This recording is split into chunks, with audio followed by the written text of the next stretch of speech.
할렐루야. 오늘 추수감사절 예배 나오신 여러분 주님 이름으로 환영하고 축복합니다. 오늘은 모든 것이 넘치는 날입니다. 웃음이 넘치고 감사가 넘치고 교제가 넘치고 축복이 넘치고 음식이 넘치는 날입니다. 좋은 날에는 풍성한 식사가 준비되어 있어야 되는데 오늘 예배 드리시고 꼭 한 번도 빠짐없이 식사를 하고 가시기를 바랍니다. 기장밥, 배추 된장국, 닭볶음탕, 연두부, 간장 양념장, 미역 줄기볶음, 겉절이 김치, 팥시루떡, 그리고 사과 400인분 준비했습니다. 박수 한번 하십시오. 오늘 시편 25편 23편 5절의 말씀이 의도한 것은 아닌데 오늘 분위기하고 참 잘 맞는 것 같아요. 주께서 원수의 목전에서 내게 상을 베풀어 주시고 기름으로 내 머리에 부으셨다. 내 잔이 넘치셨다. 네 가지 표현이 등장합니다. 원수의 목전, 상을 차려주셨다, 머리에 기름을 부으셨다, 그래서 내 잔이 넘친다. 다윗은 원수가 많았던 사람입니다. 밥 먹고 일어나 눈 뜨고 밥 먹고 나가서 전쟁했던 사람이에요. 다윗을 목숨을 노리는 그런 대적들이 많았는데 단지 괴롭히려고 하는 목적이 아니라 다윗을 죽이려고 하는 그런 원수들이 많이 있었어요. 그래서 어떤 목사님이 다윗의 시에서 시편에서 원수라는 표현이 몇 번이나 등장하나를 세어봤는데 60번 넘게 등장하더랍니다. 원수라고 하는 표현이.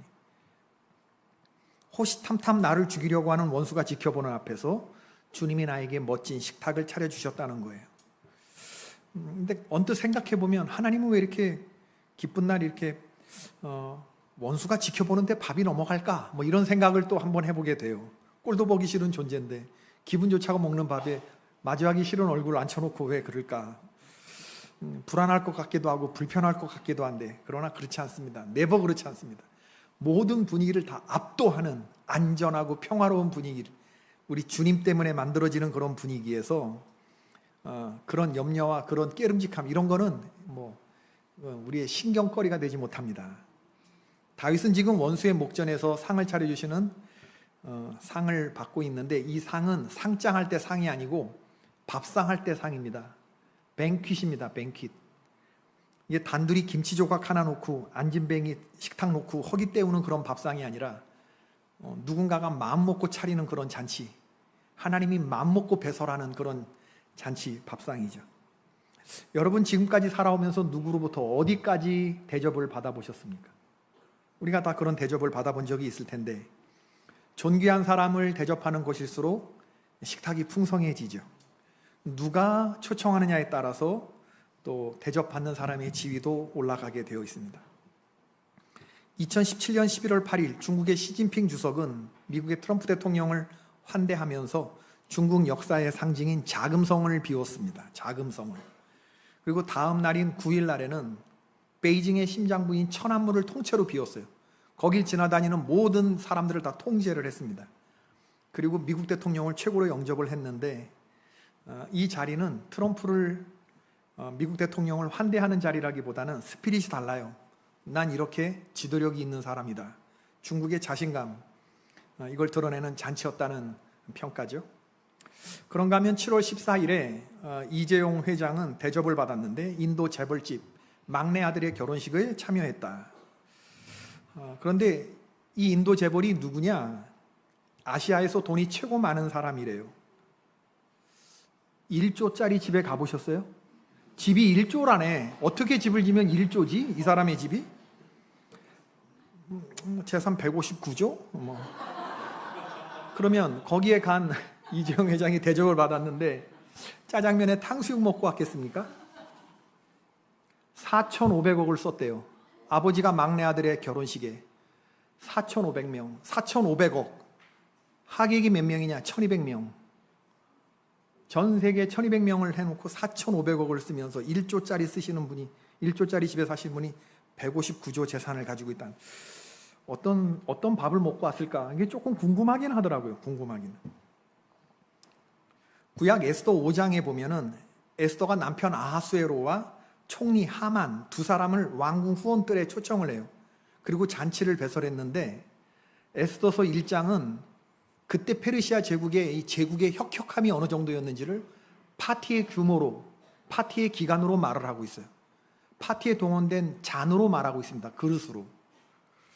잔치라면 이골이 났을 하만은 도대체 에스더가 뒤에서 어떻게 잔치를 배설했길래 완전히 기분이 헤벨레해져가지고, 에스더 5장 12절에 보면 왕후 왕비 에스더가 그 베푼 잔치에 왕과 함께 오기를 허락받은 자는 나밖에 없고 내일도 내가 왕과 함께 청함을 받았느니라. 하만이 기분이 굉장히 좋아졌어요. 오늘 다윗이 말하는 잔치상은 베푸시는 분과 초청자가 딱 둘이에요, 둘. 그리고 원수, 포로가 돼서 끌려온 원수가 목전에 있고. 지금까지 시편 23편 4절까지는 여호와는 나의 목자고 나는 양이다. 목자와 양, 사람과 짐승으로 표현하고 있어요, 다윗이. 그러나 오늘 5절에 보면 하나님이 당신을 낮추시고 다윗을 높이셔서 마치 사람과 사람이 서로 겸상을 하는 걸로 다윗의 기쁨이 차고 넘치는 겁니다. 이전까지는 목자와 양이었는데 오늘 5절에서는 그냥 우리가 양에게 기름 붓지는 않잖아요, 머리에 그 비싼 기름을. 양에게 무슨 포도주를 따라주거나 그러지는 않는단 말이지. 그 정도로 오늘 지금 기쁨이 충만해지는 거죠. 왜 이러냐? 누가복음 12장 37절에 보면 예수님의 비유 가운데에 혼인잔치에서 늦게 오는 주인이 있었는데 그 주인을 밤늦게 새벽 한 2, 3시 잠들지 않고 깨어서 등불을 들고 허리에 띠를 띠고 기다리고 있는 그런 종들, 너무 귀하잖아요. 종다운 자세를 갖추고 있는 그런 종에게 어떻게 해주겠다고 하셨느냐? 누가복음 12장 37절입니다. 주인이 띠를 띠고 종들을 자리에 앉히고 나와 수종 들겠다. 주인의 자리에 종을 앉히고 주인이 수종을 들어준다. 야, 이런 환대가 어디 있습니까? 여러분, 좋은 식당, 레스토랑 같은 데 가서 코스별로 나오는 그런 요리 다 들어보셨을 텐데 먹을 때 기분이 좋잖아요. 내가 대접받는 것 같고. 테이블에 한꺼번에 그 준비된 음식을 다 가지고 나오려면 식탁이 모자라는 거지. 그러니까 누군가가 서빙을 하는 거예요. 먹은 건 치우고 새로운 좋은 또 그릇에 담겨온 거 다. 63빌딩이네요. 요 123층 롯데 월드타워 가보셨어요? 거기 한 80층쯤에 가보지 마세요. 레스토랑인데 요만큼 나와, 요만큼. 금가루 뿌려놓고 요거를 설명을 한 2분을 해. 요만큼 앉아서 이렇게. 매번 뭐가 나올 때마다 그 매니저 같은 사람이 와가지고 요거는 뭘로 만들었고 얘기 안 했으면 되는데 우리 다 아는데 보면 요만큼 나. 값은 되게 비싸고 그런 상들 말이지. 야, 참. 물 갖다 달라면 물 갖다 주고, 커피 갖다 달라면 커피 갖다 주고, 와인 갖다 달라면 와인 갖다 주고, 수종 두는 사람이 있어요. 그냥 청함 받은 사람은 앉아서 먹기만 하면 돼요. 이 수종 두는 사람이 있어요. 음식값은 청하는 사람이 다 내요. 다윗이 그렇게 기뻐하고 있는 거죠. 기름으로 내 머리에 바르셨다. 유대인들에게는 축하연을 연 주인이 연회장에 들어오는 하객들에게 기름을 발라주는 문화가 있다. 올리브 기름에 향수와 향신료를 섞어서 하객의 머리 위에 붓는다는데 당신은 특별한 사람입니다 라고 하는 의미가 담겨 있죠. 나는 당신을 환영하고 그리고 당신을 존경한다 라고 하는 의미가 기름을 머리에 바르는 거예요. 당시에 이 향료가 굉장히 귀한 물품이었기 때문에 기름을 사용해서 환대의 마음을 표현하는 건 그만큼 상대방을 높이는 거, 당신이 나의 존경과 사랑과 이런 걸 받는 그런 대상입니다. 나는 당신을 환대합니다. 그런 뜻이죠. 기름을 또 기름 부음 받은 자, 그리스도, 메시아, 아무한테나 기름 부는 거 아니잖아요. 이스라엘의 사람들의 정서 속에서는 왕과 제사장과 예언자, 선지자들, 중요한 직분을 받은 사람들의 취임식이나 임명식, 여기에 사용되는 그런 기름이었거든요. 내 머리에 향유를 부어주신다고 하는 건 내 존재를 귀한 손님으로 격상시켜준다 하는 그런 의미가 있어요. 다윗이 지금 그것을 노래하고 있습니다. 여기서 질문. 다윗이 기쁠까요? 다윗에게 상을 베풀어 주시는 하나님이 기쁠까요? 어떻게 하셨어요? 정답이 딱 나왔습니다. 탕자의 비유에서 돌아온 둘째 아들을 아버지가 송아지를 잡고 큰 잔치를 배설하는데 탕자가 기뻐요? 아버지가 기뻐요? 아버지가 더 기쁘다네. 아버지가. 달란트 비유에서 5달란트, 2달란트 남긴 종에게 잘하였다, 착하고 충성된 종아, 네가 적은 일에 충성하였으니 내가 많은 것으로 너에게 맡기겠다. 내 주인의 즐거움에 참여할지어다. 주인이 종들을 그렇게 칭찬을 하거든요. 5달란트를 남겼다는 건 오늘날 시세로 하면 30억을 남긴 겁니다. 종들이. 2달란트는 12억이에요. 근데 왜 주인은 돈으로 종들에게 보상을 하지 않을까? 착하고 충성된 종들에게. 그건 30억, 12억이 너무 작게 여겨졌기 때문에 그런 겁니다, 여러분. 돈이 아까워서가 아니라 주인이 생각할 때 이 착하고 충성된 종을 내가 어떻게 존귀하게 여겨줄까? 그건 30억, 12억짜리가 아니에요. 그 이상 가는 훌륭한 그런 청지기들을 주인이 먹는 자리에 앉히고 주인이 서서 시중 드는 것으로 그것을 표현하려고 했던 거죠. 주인의 즐거움에 참여하라 하는 말에는 이 식탁 코드가 담겨 있어요. 식탁의 교제가 담겨 있는 겁니다. 주인은 존재로 그렇게 종들에게 보상을 해주고 싶었던 거예요. 내 자리까지, 종인데 주인의 자리까지로 끌어올리는 환대, 이게 주인의 환대인 거죠. 밥 먹는 다윗도 기쁘지만 다윗에게 잔을 부어주시는 하나님의 기쁨도 크다는 거, 그걸 우리가 알아야 됩니다. 그럼 여기서 또 왜 하나님이 기쁜가? 왜 하나님이 이렇게 큰 잔치를 베풀어 주시는가? 제가 묵상해 보니까 한 3가지 정도 이유를 찾아볼 수 있을 것 같아요. 첫 번째, 하나님이 원수의 목전에서 내게 상을 베푸시는 이유. 내가 하나님께 너무 귀하고 사랑스러운 존재여서. 아멘 안 해도 상관없어요. 내가 하나님의 귀한 자녀라고 생각하는 사람들. 아버지는요, 그게 탕자의 아버지가 탕자가 뭘 잘한 게 있다고 잔치를 베풀었을까요? 내 자식이기 때문에, 죽은 줄 알았던 자식이 돌아왔기 때문입니다.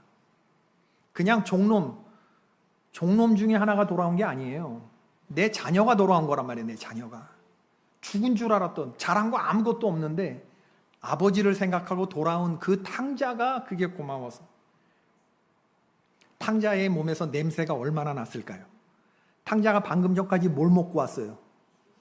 돼지, 이방인들의 돼지, 이스라엘 백성들이 진짜 더럽게 생각하는 율법의 부정한 짐승, 돼지가 먹는 쥐염 열매조차도 먹을 게 없어서 줄여서 죽는구나 생각했을 정도로 돼지 치는 일을 했단 말이지. 몸에서 돼지 냄새 났겠죠. 돼지우리 냄새가 났겠죠. 근데 아버지가 제일 먼저 이 탕자가 돌아왔을 때 어떤 행동을 보였죠? 네? 끌어안았다고요? 그를 보고 측은히 여겼다. 측은히 여기는 마음이 먼저 온 거예요. 끌어안기 이전에 끌어안는 달려가는 마음 속에는 불쌍히 여기는 마음이 있었다는 거예요. 측은히 여기는 마음. 그리고 달려가서 목을 안고 입을 맞추죠. 그 냄새나는 입, 냄새나는 걸 다 끌어안고. 그 다음으로 종들에게 명령한 게 뭐냐면 제일 좋은 옷을 갖다가 입혀라, 얘를.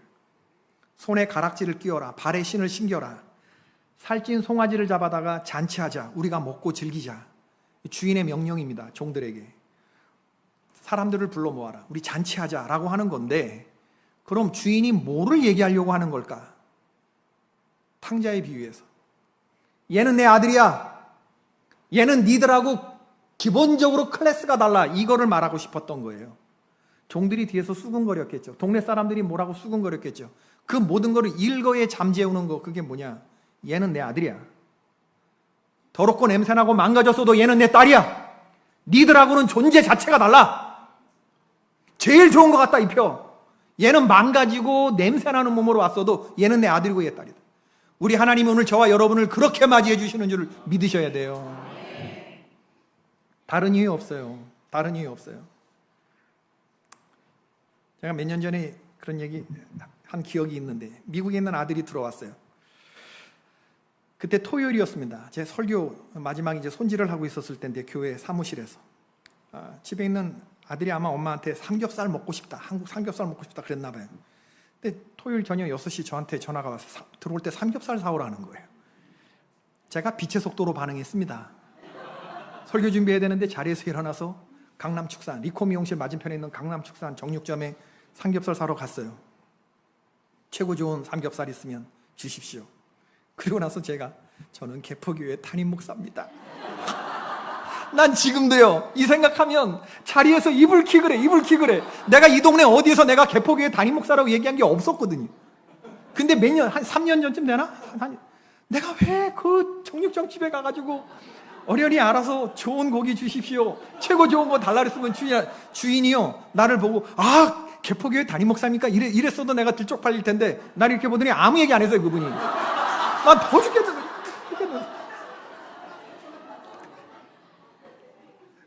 내가 개포교회 담임 목사입니다라고 내가 왜 얘기했을 것 같아요? 그냥 이렇게 튀어나왔어요. 내가 작정한 말이 아니라 그러면 좀 더 좋은 걸 줄까 싶어서. 다윗은요, 아들 축에도 못 끼는 놈이었습니다. 아버지한테. 내 부모는 너를 버렸으나 내 하나님은 너를 버리지 않을 것이다. 믿어지시면 아멘 하셔야 돼요. 다윗은 형들의 양을 가지고 말이죠, 아들 축에도 끼지 못하던, 아버지조차도 얘를 아들이라고 생각하지 않았던, 그런데 하나님은 그런 냄새나고 아무 존재도 아닌 나를 하나님 이렇게 큰 잔치를 배설해 주심, 나만을 위한 잔치, 이게 너무 기쁜 거예요. 우리가 하나님의 자녀가 되었다는 사실, 이게 나는 제일 기쁜 거예요. 아버지가 아들을 위해서 상을 베풀어 주시는 거라. 두 번째, 하나님이 원수의 목전에서 상을 왜 베풀어 주셨을까? 두 번째는요, 다윗이 원수를 대하는 방식이 하나님이 너무 감사한 거지. 원수를 갚지 않고 하나님께 맡긴 게 너무 고마워서. 정호승이라는 시인이 있습니다. 나를 힘나게 하는 말, 이런 책을 쓰셨는데 거기 보면 어머니가 정호승 시인에게 한 말이 있대요. 호승아, 내 원수는 남이 갚아주는 거다. 그렇게 이야기를 했대요. 로마서 12장 19절, 내 사랑하는 자들아, 너희가 친히 원수를 갚지 말고 하나님의 진노하심에 맡기라. 기록되었을 때 원수 갚는 것이 내게 있으니 내가 갚으리라. 주께서 말씀하셨다. 여러분, 여러분에게 원수가 있어요. 여러분이 마음대로 원수를 갚으면요, 여러분 하고 싶은 대로 하면 또 이 사람의 자녀들이 또 이렇게 되면 세상은 아주 뒤죽박죽 엉망진창이 돼서 너희들의 원수를 너희들이 갚으라. 이렇게 한 대 얻어맞으면 7대를 때려줘라. 이렇게 얘기하지 않았어요, 성경은. 원수 갚는 건 누구에게 있다고요? 하나님께 있다. 원수를 갚지 말고 하나님의 진노하심에 맡겨라. 다윗은 한 하늘을 이기고 살 수 없는 사울왕이라고 하는 존재가 있었어요. 사울왕은 다윗에게 죽으라고 단창을 3번 던졌습니다. 그 창이 날아와서 벽에 꽂힐 정도로 위협적이었죠. 고대적인 이런 사고방식이 있어서 사울왕을 죽이면 일이 수월해져요. 죽일 수 없었던 것도 아니에요. 죽일 힘이 없던 것도 아닙니다. 그럴 기회가 적어도 2번 이상 있었어요. 다윗은 사울왕을 죽이지 않아요. 왜냐하면 그가 하나님의 기름 부음 받은 사람이기 때문에 내가 원수를 갚을 수 없다. 이게 다윗의 생각. 하나님은 이 포인트를 귀하게 여겨주신 겁니다. 고맙다 다윗, 네가 내 말씀대로 살아주어서. 여러분, 우리가 하나님의 말씀을 지키려고 할 때는 일이 굉장히 복잡해지고 어려워지고 고통스러워져요. 왜? 내 감정과 내 느낌과 이거에 브레이크를 걸어야 되기 때문에. 하나님의 말씀이 우리의 탁탁 브레이크를 해. 하고 싶은 대로 못하게 해. 생각하는 대로 다 못 살게 만들어요. 하나님의 말씀이. 어둠이 빛을 싫어해서 빛을 공격합니다. 그렇기 때문에 하나님의 말씀대로 사는 건 어려운데 그걸 잘 견딘 다윗에게 하나님께서 하나님의 방식으로 갚아주시는 거예요. 다윗을 괴롭게 한 놈들을 꽁꽁 묶어갖고 뒤에 이렇게 하고 코앞에서 다윗이 밥 먹는 걸 구경하게. 세상에 추저분한 게 남 먹는 거 구경하는 거예요. 근데 원수들이 이렇게 하고 다윗 목절에서 다윗 먹는 거를 구경하게 만들어지. 세 번째, 하나님이 원수의 목전에서 상을 베풀어 주시는 이유가 뭐냐면 하나님이 하라고 맡겨진 사명을 잘 감당한 충성된 종에게 보상의 개념으로 하나님이 약속하신 게 있거든요. 그래서 그것을 베풀어 주시는 거예요. 이게 달란트 비유에서 착하고 충성된 종들에게 주인이 존재로 보상하는 거죠. 여러분, 평생 눈물 나는 거, 그건 굉장히 많죠. 사명의 길에서 순교 일보 직전까지 가는 거, 내가 주님의 나라를 위해서 힘쓰고 애쓰고 교회 지면서 선교제 가서 수고하고 막 이랬던 거 얼마면 보상되겠습니까? 한 10억 주면 내가 만족할 것 같습니까? 내가 지금까지 성역 30주년 하면서 내가 지금까지 하나님께 헌신한 거 주님이 뭐 한 50억이면 되겠어? 그러면 내가 만족할 거 아니? 존재로 보상해야지. 존재로. 주님이 나를 앉히시고 국그릇 하나 떠다 주셔야지. 그러면 내가 만족이 될 것 같은데? 그런 거. 땅끝까지 복음 전하고 모든 족속 제자 삼으라는 사명에 목숨 걸고 나가서 사명 감당하는 선교사들에게 하는 사명. 헐벗은 자를 입히고 목마른 자에게 마시게 하고 병든 자를 치료하고 갇힌 자를 방문하고 흉악의 결박을 풀어주라고 하시는 하나님의 그 사명. 너희가 선을 행하되 낙심하지 말지니 피곤하지 아니하면 때가 이름에 거두리라. 그러므로 너희는 기회 있는 대로 모든 사람들에게 선한 일을 하되 더욱 누구에게 하라고 했습니까? 믿음의 가정들에게. 믿지 않는 사람들에게도 열심히 하지만 믿음의 가정들에게 열심히 봉사하고 섬기고 거두어 먹이고 이런 사명 감당하라. 그걸 잘 감당한 주의 남종과 여종들에게 하나님이 베풀어 주시는 하나님의 보상이 있어요. 그럼 여기서 또 질문. 내 잔이 넘치나이다. 내 잔이 왜 넘칠까? 어려운 거 아니에요. 내 잔이 많이 따라줘서 내 그릇이 작아서 하나님 손이 떨려서 수전증 내 잔이 작아서가 정답이죠. 그리고 하나님이 너무 많이 부으시는 거예요. 부으시는 사람의 마음입니다. 부으시는 사람의 마음. 나를 향한 하나님의 사랑과 따라주시는 하나님이 당신이 부어주시고자 하는 양이 있어요. 그 스케일은 나하고 다르지. 난 이 정도면 하나님은 아니야, 더. 이게 은혜라고 하는 건데, 철철 넘치는 은혜인데, 누가복음 7장에 나오는 향유 옥합, 비싼 거죠. 이걸 깨트려서 예수의 발에 부은 여인이 있었습니다. 예수님 발에 부은 여인의 헌신만 넘치는 거 아니에요. 깊은 의미로 생각해 보면 우리를 향해 부어주신 예수 그리스도께서 흘려주신 보혈이 우리의 머리서부터 발끝까지 차고 넘칩니다. 아무것도 아닌 우리들에게 부어주신 하나님의 사랑. 그래서 신앙생활의 진정한 기쁨은 그릇의 크기나 모양에 있지 않아요. 넘치도록 부어주시는 하나님의 은혜를 깨닫는 것에 있습니다. 오늘 말씀의 배경을 보자 그러면 당시 고대 전투에서 승전하고 돌아온 그런 장군에게 왕이 상을 베풀어 주시는데 뱅킷을 그때 포로로 끌려온 적장을 꽁꽁 묶어갖고 부르고 앉혔다고 그래요. 목전은 코앞이거든요. 목전은 코앞이. 원수가 안 볼래야 안 볼 수 없는 바로 그 위치에서 하나님은 나에게 원수의 목전에서 상을 베풀어 주신다. 그때 원수가 알게 되겠죠. 내가 상대를 잘못 골랐구나.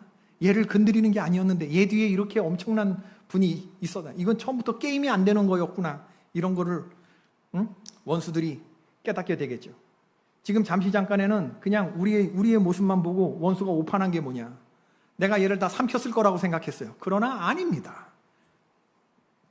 힘을 가지신 하나님께서 기름으로 내 머리에 부으시고 나를 환대해 주시는 것을 보면서 기름으로 내 머리를 부으신 그 주님은 원수에게 뭐를 부은 거냐? 부끄러움과 수치를 부은 겁니다. 나에게 기름을 부어주신 하나님께서 내 원수들에게는 부끄러움과 수치를 부어주셨다. 넌 틀렸어. 넌 처음부터 얘를 건드리면 안 됐어. 얘는 나의 사랑하는 자녀였어.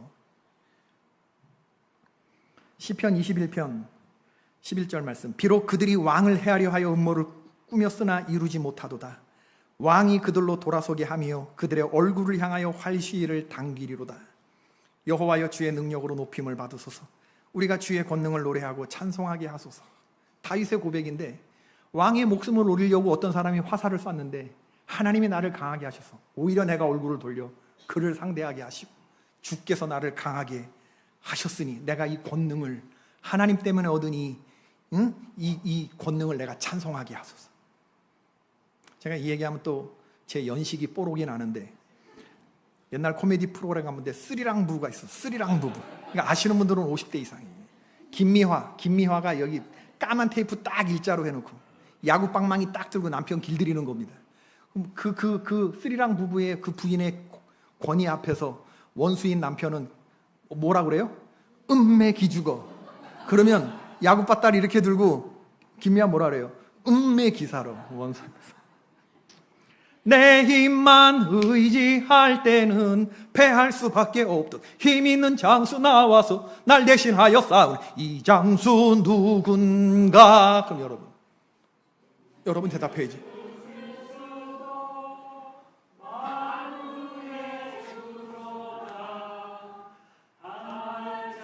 점점 이제 메모리 용량이 딸리는구나. 아멘, 아멘.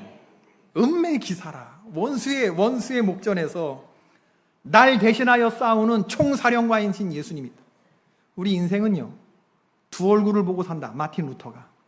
사령관 되시는 예수 그리스도와 그분에게 쫓겨 도망가는 사탄의 뒤통수라고 말을 했습니다. 우리에겐 주님만 있는 게 아니라 원수들도 있어요. 오늘 말씀을 적용해 보면 다윗에겐 사울왕 같은 그런 목숨을 노리는 원수가 있었는데 사실 우리는 이런 원수들은 많지 않아요. 여러분 혹시 소리 안 나는 총 있으면 이게 쏴보고 싶은 그런 사람이 있어요? 여러분, 난 없어. 원수, 나를 괴롭히는 정도가 아니라 나를 죽이고 멸하려고, 쟤는 나를 죽이려고 하는구나, 그러므로 쟤를 죽이지 않고서는 내가 평생 힘들겠구나, 이런 원수 있으세요? 없잖아 사실 우리는. 그죠?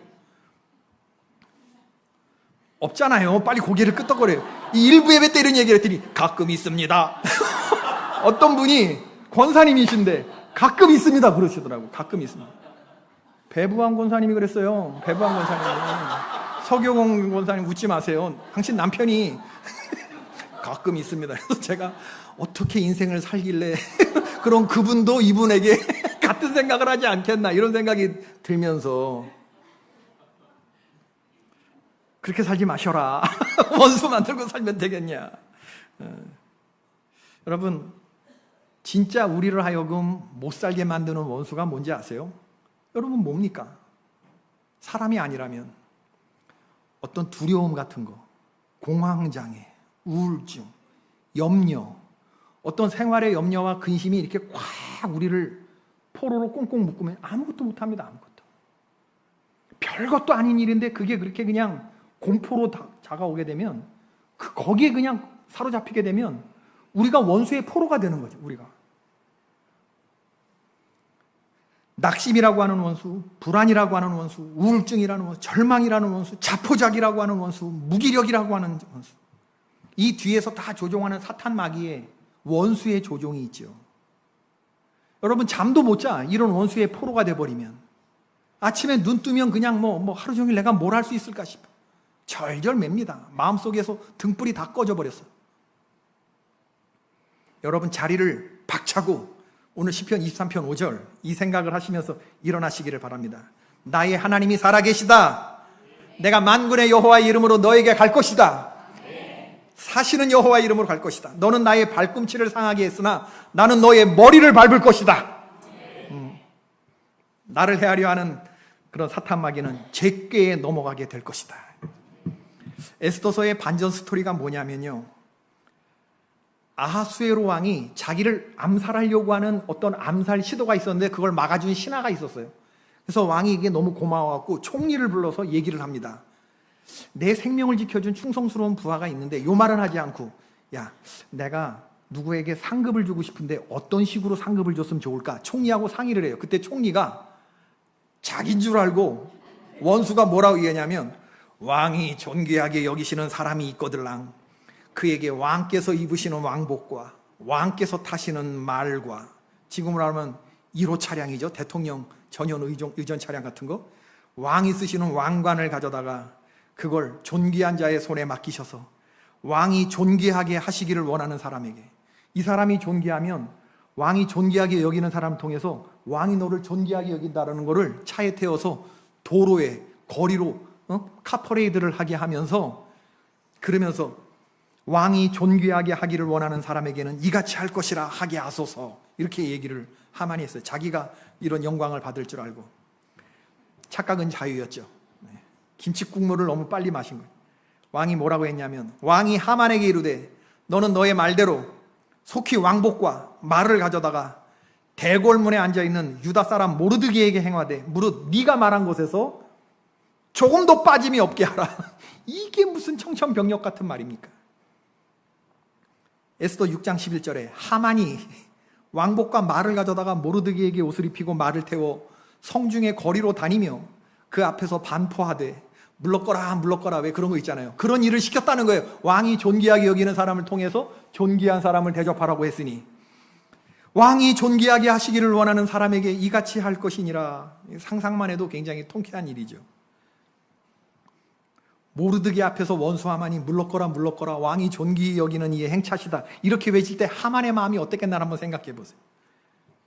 모르드게를 죽이려고 했어요, 원수가. 그래서 50규빗 되는 나무를 세웠죠. 그 나무 대적에 누가 달렸습니까? 하만이 달렸어요. 하나님이 원수 갚으시는 방식, 에스더가 하만을 나무장대에 달라고 말한 게 아닙니다. 돌발 퀴즈. 누구였습니까? 넷이 이름인데, 제가 여러분들에게 너무 많은 거를. 왕의 신하 중에 넷이가 하만을 나무에 다루소서. 이 절기를 뭐라 한다? 에스더와 관계 있는 절기를 뭐라 한다? 부림절. 6월절, 오순절, 장막절 이런 건 여호와 하나님이 명령하신 3대 절기인데, 이 절기, 율법에 있는 절기 말고 이스라엘의 원수의 목전에서 내게 상을 베푸신 하나님의 민족적이고 역사적인 경험이 부림절이다, 그 얘기를 하는 거예요. 역전승의 하나님이 경험된 거죠. 말씀을 맺으려고 합니다. 오늘 시편 23편 5절을 묵상하면서 이 말씀을 빼뜨릴 수가 없어요. 왜냐? 하나님이 우리에게 베풀어 주신 식탁 가운데에서 가장 풍성한 식탁은 어떤 식탁이라고 생각하세요?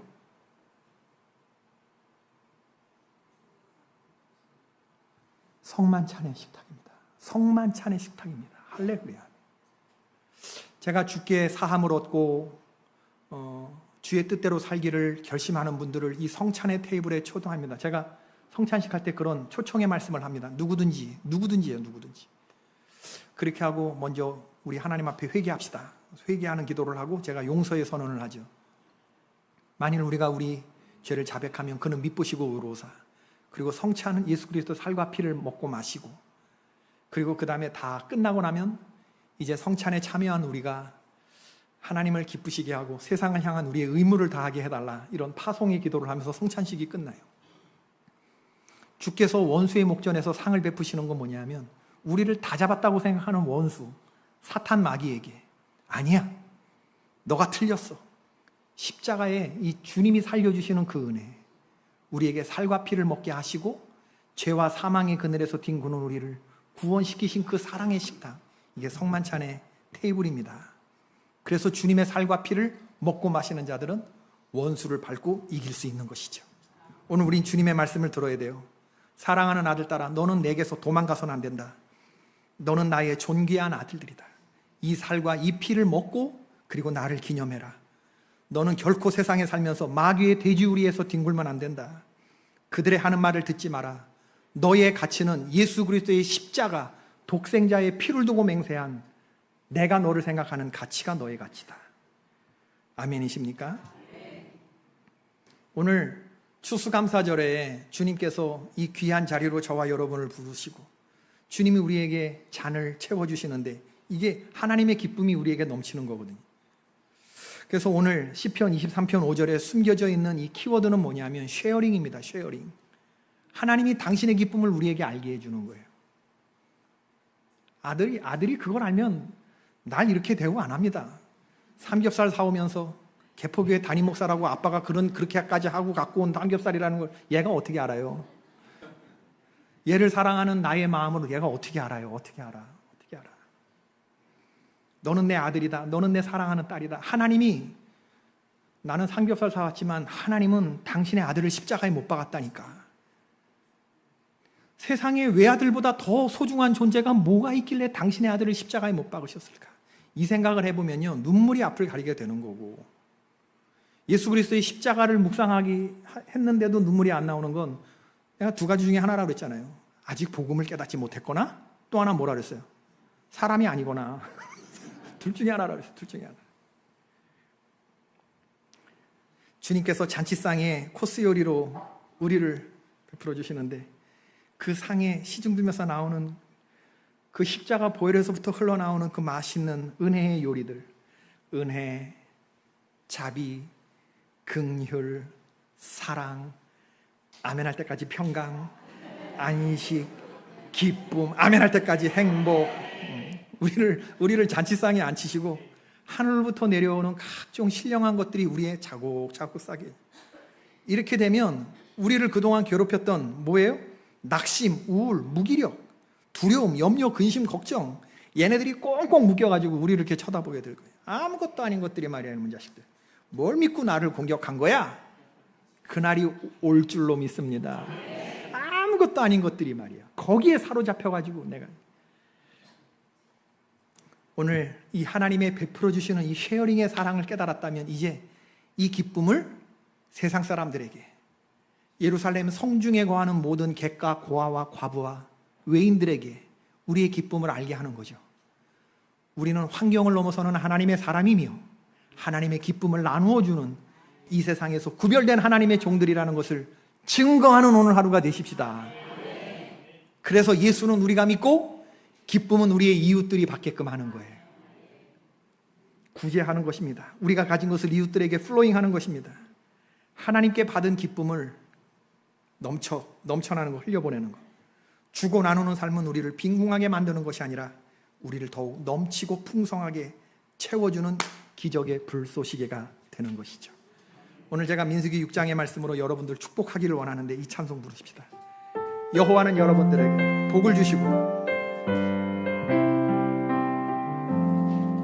여호와는 너에게 복을 주시기를 원하며 너를 지키시기를 원하시며,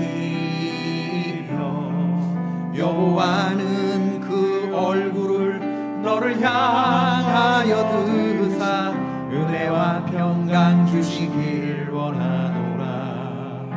우리 손 들고, 여호와는 너에게 복을 주시기를 원하며 너를 지키시기를 원하시며, 여호와는 그 아멘입니다. 너를 향하여 드사 은혜와 평강 주시길 원하노라. 너를 보배롭고 내가 아무리 냄새나고 내가 아무리 타락했어도 우리 주님이 우리에게 말합니다. 너는 내 아들이고 너는 내 딸이다. 내 삶 속에서 이 약속을 신실하게 이루시리. 땅에 기름진 것으로 하늘에 신령한 것으로 너를 복주시고 지키실 하나님, 주께서 원수의 목전에서 내게 상을 베푸시고 기름으로 내 머리에 바르셨으니 내 잔이 넘치나이다. 땅에 기름진 것으로, 땅에 기름진 것으로 하늘에 신령한 것으로 너를 복주시고 지키실 하나님, 원수의 목전에서 상을 베풀어 주십니다. 일어나십시다. 선포하십시다. 평강으로 인도하시니. 아멘.